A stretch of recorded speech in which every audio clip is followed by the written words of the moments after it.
Hello students, class 12 के सभी students, आज का न्यू चैप्टर है जिसमें पुष्पी पौधों में लैंगिक जनन। ओके, पुष्पी पौधों में लैंगिक जनन, जिसे हम कहते हैं sexual reproduction in flowering plants. Okay, sexual reproduction in plant के में क्या करना, ऐसे आवृतबीजी पौधे जिनमें पुष्प पाए जाते हैं, चाहे वह पुष्प पौधे एक बीजपत्री हों या द्विबीजपत्री, यानी मोनोकोटिलिडन हो या डाइकोटिलिडन। ओके, तो इन फ्लावरों के बारे में स्टडी करने से वेरी इंपॉर्टेंट पार्ट्स होते हैं ए life history of angiospermic plant, यानी एक आवृतबीजी पौधे के इतिहास के बारे में पढ़ते हैं। एक आवृतबीजी पौधे के इतिहास में 2 स्टेज होती हैं। एक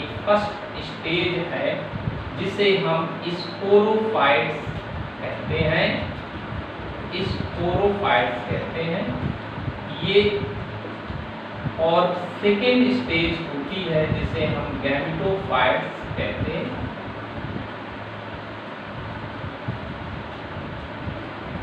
ओके, अब आता है कि स्पोरोफाइट्स या बीजाणु उद्भिद किसे कहते हैं। तो बीजाणु उद्भिद क्या होती है? एक आवृतबीजी पौधे के जीवन इतिहास का अध्ययन करने पर इसमें सबसे अधिक विकसित अवस्था होती है जिसे हम बीजाणु उद्भिद कहते हैं। इसके प्रत्येक कोशिका के केंद्रक में गुणसूत्रों की संख्या 2 होती है, जिसे हम द्विगुणित अवस्था या द्विगुणित पीढ़ी भी कहते हैं। इसी बात में इसमें एक दूसरी स्टेज होती है या दूसरी अवस्था होती है जिसे हम युग्मकोद्भिद या गैमेटोफाइट्स कहते हैं। इसकी प्रत्येक कोशिका के केंद्रक में गुणसूत्रों की संख्या अगुणित होती है, जिसे अगुणित पीढ़ी कहते हैं। इसी को हम एक आवृतबीजी पीढ़ी का इतिहास कहते हैं, जिसमें द्विगुणित अवस्था अधिक समय तक पाई जाती है और अगुणित अवस्था कम समय तक पाई जाती है। ओके, अब हम इस आवृतबीजी पौधे के बारे में पढ़ने से, क्योंकि सबसे इम्पोर्टेंट एक आवृतबीजी पौधे में मेन पार्ट होता है कि हम पुष्प महत्वपूर्ण भाग होता है, यानी पुष्प पौधे का जनन भाग होता है जिसे लैंगिक प्रजनन अंग कहते हैं। इस लैंगिक प्रजनन अंग में 4 महत्वपूर्ण भाग होते हैं, जैसा कि मैंने चित्र में दर्शाया है। इसे लंबवत पुष्प की संरचना को काट कर चित्रित किया है, फिगर ड्रा किया है। इसमें 4 प्रोसेस होती हैं। सबसे पहला भाग होता है जिसे हम कैलिक्स या बायदल कहते हैं। सेकंड पॉइंट आता है जिसे हम करोला या दलपुंज कहते हैं। इसके बाद थर्ड पार्ट आता है जिसे हम उमंग या एंड्रोसियम कहते हैं। ओके, इसके बाद फोर्थ पॉइंट आता है जिसे गैनोसियम।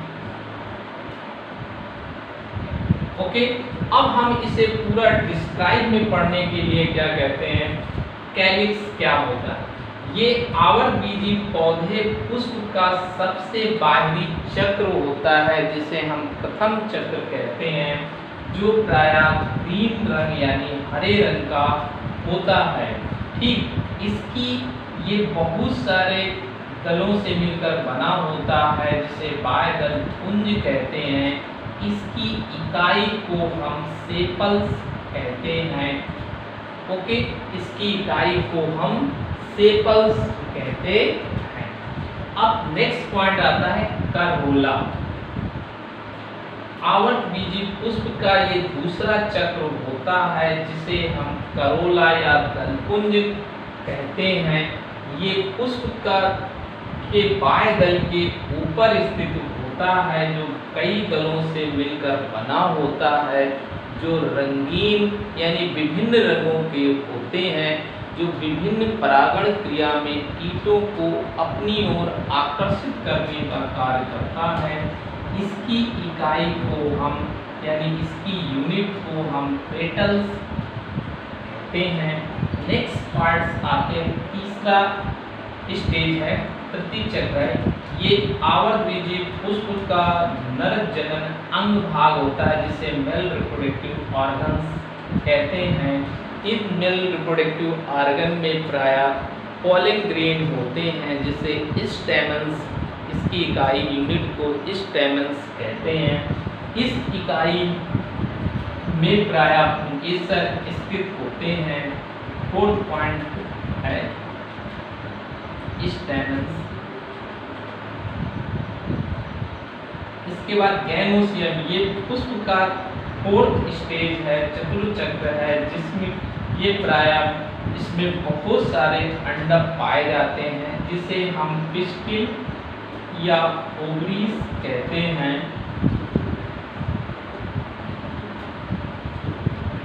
अंडाशय कहते हैं। अंडाशय में बहुत सारे अंडक भरे होते हैं जो बीजांड बनाते हैं। बीजांड के अंदर बीज स्थित होते हैं। अब जैसा कि हम एलएस ऑफ फ्लावर के फिगर के अकॉर्डिंग पढ़ते हैं, जो हमारा आवर्तबीजी प्लांट होता है यानी एंजियोस्पर्मिक प्लांट होता है, उस प्लांट में लगी हुई एक ग्रंथ होती है। इस ग्रंथ ये प्रायः जो ग्रंथ है जिसे पेडिसिल कहते हैं, इस पेडिसिल में पुष्प फ्लावर स्थित होता है। फ्लावर का सबसे लोअर पार्ट होता है जिसे हम थैलमस पुष्पासन कहते हैं। पुष्पासन की से एक बाहर की ओर स्थित होता है जिसे हम सेपल्स कहते हैं। सेपल्स इस कैलिक्स पार्ट होता है। इसके सेकेंड स्टेज आता है जिसे हम पेटल्स कहते हैं, जो डिफरेंट कलर के होते हैं। और इसके बाद मेल रिप्रोडक्टिव ऑर्गन्स में एंथर्स होते हैं जिन्हें परागकोश कहते हैं, जो परागभित्ति संयोजी से जुड़े होते हैं। इसके मध्य भाग में एक फूला हुआ पार्ट्स होता है जिसे हम ओवरीज कहते हैं। ओवरी का 3 भागों का होता है जिसे वर्तिका, स्टिग्मा, वर्तिका तथा अंडाशय भी कहते हैं। इसके मध्य भाग में स्थित लोक्यूल्स होते हैं और लोक्यूल्स में बहुत सारे बीजांड भरे होते हैं और जो मध्य भाग में प्लासेंटा पर पाए जाते हैं। इस प्रकार हम एक आवर्तबीजी पौधे का इतिहास अध्ययन करते हैं। ओके, इस वीडियो को देखने के बाद सब्सक्राइब करिएगा। ओके, और जिससे नेक्स्ट वीडियो मैं आपको भेजूं। Okay, thank you. Figure draw कर लीजिए।